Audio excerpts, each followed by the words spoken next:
Hi everyone, welcome back to the channel. आज हम class 12th का जो चैप्टर है मनी, उसके एमसीक्यूज कर उसे रिवाइज करने वाले हैं। तो देखते हैं क्या क्या इंपॉर्टेंट क्वेश्चन बन सकते हैं एग्जाम पॉइंट ऑफ व्यू से। First question is what is the defect of barter system of exchange. Barter system of exchange का क्या डिफेक्ट है, उसमें क्या क्या कमियां थी। ऑप्शन ए है लैक ऑफ डबल को इंसिडेंस ऑफ बॉन्ड्स। जो बॉन्ड्स का मैच करना उस टाइम पे बहुत ज़्यादा ज़रूरी था, तो उसकी कमी रहती थी। टू पर्सन्स की अगर नीड मैच नहीं हो रही तो ये सिस्टम बेकार था, डिफ़िकल्ट सिस्टम था। Option B difficulty in the measurement of value. Measurement value में भी डिफ़िकल्टी आती थी। जैसे आज के टाइम में जितने भी गुड्स एंड सर्विसेज हैं उनका कॉमन यूनिट ऑफ मेजरमेंट है और वो है रुपीज़, बट पहले के टाइम में ऐसा कोई कॉमन यूनिट ऑफ मेजरमेंट नहीं था। Option C difficulty in store of value. और एक ये भी प्रॉब्लम थी बार्टर सिस्टम ऑफ एक्सचेंज की, क्योंकि गुड्स को स्टोर करना उस टाइम पे डिफ़िकल्ट होता था।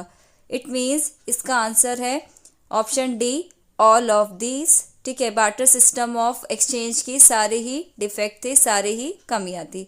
नेक्स्ट क्वेश्चन है which of the following is the credit money. इनमें से कौन सी क्रेडिट मनी है। साख मुद्रा है। क्रेडिट मनी ऐसी मनी होती है जिसमें मनी वैल्यू ग्रेटर है कॉमोडिटी वैल्यू से। तो अब इसमें ऑप्शन है चेक एंड ड्राफ्ट। ये भी क्रेडिट मनी है, आज के टाइम की मनी क्रेडिट मनी है। इसमें जैसे टोकन कॉइन्स आते हैं और सर्कुलेटिंग जो प्रॉमिसरी नोट्स हैं, करेंसी नोट्स हैं, लाइक नोट ऑफ रुपीज़ 5, 10, 20, ये सब इंक्लूड होता है। और प्रॉमिसरी नोट भी हो गया, एक्सचेंज जो है नोट हो गए, तो ये सभी क्या है, क्रेडिट मनी है। तो इसका आंसर होगा all of these. Next question is which of the following is the feature of money. Money का इसमें से कौन सा फीचर है। ऑप्शन ए जनरल एक्सेप्टेबिलिटी, एकदम करेक्ट है। ये मनी का फीचर है, जनरल एक्सेप्टेबिलिटी होती है मनी की। जनरली से हर कोई एक्सेप्ट करता है, कोई भी मनी को एक्सेप्ट करने से डिनाई नहीं कर सकता। Option be homogeneous unit. Homogeneous means क्या होता है, सब एक जैसा। अब जितने भी करेंसी नोट्स हैं उसे इशू कौन करता है कंट्री में, रिजर्व बैंक ऑफ इंडिया। तो जितने भी नोट, जैसे अब रुपीज़ 500 का नोट है, कलर साइज के हिसाब से एकदम सेम रहेगा ताकि पब्लिक फेथ बना रहे करेंसी पर। ऑप्शन सी है लिक्विड एसेट। जो मनी है वो एक लिक्विड एसेट होती है। लिक्विड क्या होता है, जो कि फटाफट से कन्वर्टिबल हो कैश में। ऑप्शन डी क्या है, ऑल ऑफ दीज। तो इसका आंसर रहेगा option D, all of these. Next question is what are the alternative measures of money supply in India. India में जो मनी सप्लाई के ऑल्टरनेटिव मेजर्स हैं वो कौन कौन से हैं। अब मनी सप्लाई क्या होती है, मनी सप्लाई का मतलब है stock of money held by public at a particular point of time. Money supply का मतलब है कि एक पर्टिकुलर पॉइंट ऑफ टाइम पे पब्लिक के पास टोटल कितना पैसे का स्टॉक है। ठीक है, अब ये एक स्टॉक कॉन्सेप्ट है। इसको कैसे कैसे मनी सप्लाई को इंडिया में कैसे कैसे मेजर कर सकते हैं, इसके लिए रिजर्व बैंक ऑफ इंडिया ने 4 मेजर्स दिए हैं। तो जिसमें कि M1 भी आता है, M2 भी, M3 भी है, M4 भी है। तो इसका आंसर रहेगा all of these.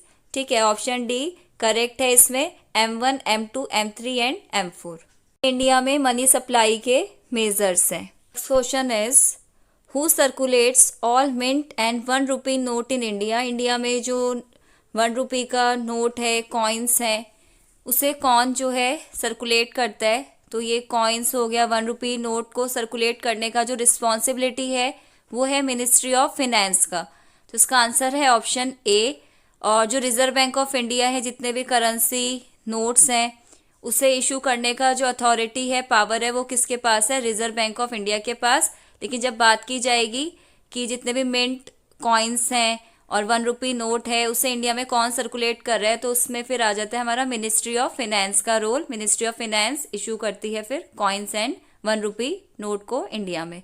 Next question is when was the minimum reserve system started in India. It was started in India in the year 1956। India में जो मिनिमम रिजर्व सिस्टम स्टार्ट हुआ वो 1956 में स्टार्ट हुआ था। ऑप्शन डी करेक्ट है। ये minimum reserve system क्या है, इसमें रिजर्व बैंक ऑफ इंडिया को रिजर्व मेंटेन करना होता है। Minimum amount of rupees 200 crore, कम से कम 200 करोड़ मेंटेन करने होते हैं, रिजर्व रखना होता है। किस फॉर्म में, फॉरेन करेंसीज एंड गोल्ड की फॉर्म में। और अगर इसमें बात करें गोल्ड कितना रखना होता है, गोल्ड मेंटेन करना होता है कम से कम 115 करोड़ का। तो ये है मिनिमम रिजर्व सिस्टम, जिसके बेसिस पे रिजर्व बैंक ऑफ इंडिया जो है इकोनॉमी में करेंसी को, नोट्स को इशू करता है। Next question is which is the most liquid measure of money supply. Money supply का सबसे ज़्यादा लिक्विड मेजर कौन सा है? लिक्विड इन द सेंस कि जो फटाफट से बहुत जल्दी कैश में कन्वर्टिबल है, जो कि मतलब बिल्कुल ही कैश के इक्विवेलेंट है। ठीक है, तो अब इसमें जो मोस्ट लिक्विड मेजर है मनी सप्लाई का वो है M1। जो M1 मेजर है और M2 मेजर होते हैं ये नैरो मनी है। ठीक है, ये लिक्विड होते हैं, लेकिन सबसे ज़्यादा लिक्विड इसमें M1 है। और जो M3 और M4 जो मेजर्स हैं मनी सप्लाई के वो ब्रॉड मनी मेजर्स होते हैं। ठीक है, अभी इसका आंसर रहेगा ऑप्शन डी M1। और M1 कैसे कैलकुलेट होता है? 1 equals to C plus DD plus OD। C होती है currency held by public, DD क्या है डिमांड डिपॉजिट, और OD होता है other deposit. Next question is Indian monetary system is based on dash. India का जो मॉनेटरी सिस्टम है वो किस पे बेस्ड है? ऑप्शन ए है paper standard, option B metallic standard, option C gold standard, option D credit money standard. इसका answer है option A paper currency standard India में फॉलो किया जाता है। इंडियन मॉनेटरी सिस्टम जो है पेपर करेंसी स्टैंडर्ड पर बेस्ड है। रिजर्व बैंक ऑफ इंडिया के पास अथॉरिटी है, पावर है करेंसी नोट्स इशू करने की, और जबकि 1 रुपी नोट और जितने भी कॉइन्स हैं उसे इशू करता है फिर ministry of finance. Next question is which is the correct order of money evolution. Money evolution का करेक्ट ऑर्डर कौन सा है? तो सबसे पहले जब मनी का इवोल्यूशन हुआ, मनी का एग्जिस्टेंस किस किस तरह से हुआ, काफ़ी ज़्यादा प्रोसेस से जो है मनी का इवोल्यूशन हुआ था। तो फर्स्ट आई थी कॉमोडिटी मनी। कॉमोडिटी मनी क्या था? जैसे बार्टर सिस्टम ऑफ एक्सचेंज की ही बात कर रहे हैं, गुड्स का एक्सचेंज होता था गुड्स के साथ।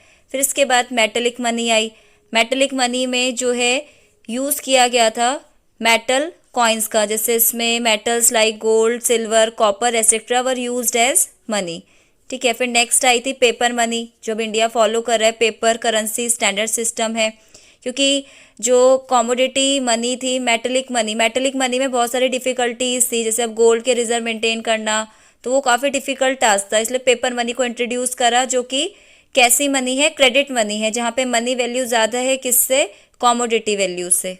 पेपर मनी के बाद आई बैंक मनी। ये लेटेस्ट डेवलपमेंट है इवोल्यूशन ऑफ मनी का। ठीक है, बैंक मनी ज़्यादातर जो ट्रांजैक्शंस हैं वो हमारे बैंक से होते हैं, जैसे cheque, debit card, credit card वगैरह, तो ये बैंक मनी है। तो इवोल्यूशन ऑफ मनी किस किस टाइप से हुआ? तो सबसे पहले कॉमोडिटी मनी, फिर मेटेलिक मनी है, पेपर मनी है, बैंक मनी है। अकॉर्डिंगली आंसर बनेगा option B. Option B is correct. Next question is which one is included in the primary function of money. Money के प्राइमरी फंक्शंस कौन से हैं? तो फर्स्ट जो प्राइमरी फंक्शन है मीडियम ऑफ एक्सचेंज है money. With the help of money goods को purchase कर सकते हैं, सेल कर सकते हैं। सेल और परचेज अब सेपरेट हो गए हैं, अलग अलग हो गए हैं। बार्टर सिस्टम ऑफ एक्सचेंज वाला जितनी भी डिफिकल्टीज थी सब खत्म हो गई है, एक्सचेंज को फैसिलिटेट करती है मनी। तो प्राइमरी फंक्शन में एक तो मीडियम ऑफ एक्सचेंज है, और सेकंड कौन सा है? Measure of value. मीन्स आज के टाइम में जितने भी गुड्स एंड सर्विसेज है सबकी कॉमन यूनिट ऑफ मेजरमेंट है, और वो है मनी, रुपीज़। इससे एक्सचेंज ईजी हो गया है। इसका आंसर रहेगा option C, both A and B. Medium of exchange भी है, साथ ही साथ मेजर ऑफ वैल्यू, ये दो फंक्शन मनी के प्राइमरी फंक्शंस होंगे। Next question is which one is included in the secondary function of money. Money के सेकेंडरी फंक्शन कौन कौन से होते हैं? तो सेकेंडरी फंक्शन में जैसे option A to make deferred payment, future payment करने के लिए मनी को यूज़ करते हैं, सेकेंडरी फंक्शन है। स्टोर ऑफ वैल्यू, मनी को स्टोर भी कर सकते हैं। ऑप्शन सी इसमें है ट्रांसफ़र ऑफ वैल्यू, मनी को ट्रांसफ़र करना भी इजी है।